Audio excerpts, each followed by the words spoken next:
हाय, श्री स्वामी समर्थ सर्वांना. आज ना पालक बनवणार आहे मी मस्त असा.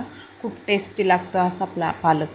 तर त्यासाठी मी इथं 2-2.5-3 पळ्या तेल टाकलं आहे. तेलामध्ये कांदा, जिरं आणि थोडीशी हळद टाकली. लालसर करून घ्यायचं आहे आपल्याला हे. आणि त्याच्यानंतर थोडंसं टोमॅटो टाकलं आहे.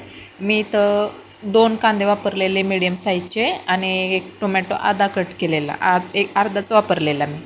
आणि लसूण टाकला आहे थोडासा. आणि मीठ टाकायचं मीठ याच्यासाठी कारण की आपलं टोमॅटो लवकर गळावं म्हणून, म्हणजे शिजावं म्हणून. टोमॅटो आणि कांदा लवकर गळतो.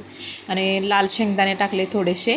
आणि जे माझे घरगुती रेग्युलर मसाले, जे किचन किंग मसाला किंवा किचन किंग मसाला, सब्जी मसाला हे आणि गरम मसाला, हे माझे रेग्युलर मसाले. आणि आपली पालक मी स्वच्छ धुवून टाकली.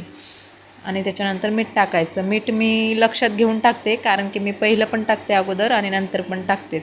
तर इथं ही भाजी लवकर गळती ना, मग त्याच्यामुळं थोडं कमी टाकायचं. भाजी शिजून कमी होते कुठलीही पालेभाजी. आणि त्याच्यानंतर एक छोटी वाटी बेसन टाकलं.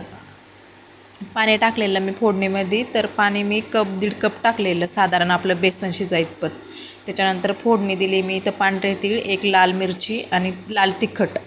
मी तिखट वापरलं नव्हतं पहिलं, फक्त मसाल्याची फोडणी दिलेली. तर इथं मी नंतर फोडणीमध्ये लाल तिखट घातलेलं आहे. हे बघा किती छान असं मस्त तरी आणि वास बघा किती छान येऊ लागला. खूप छान लागते असा पालक.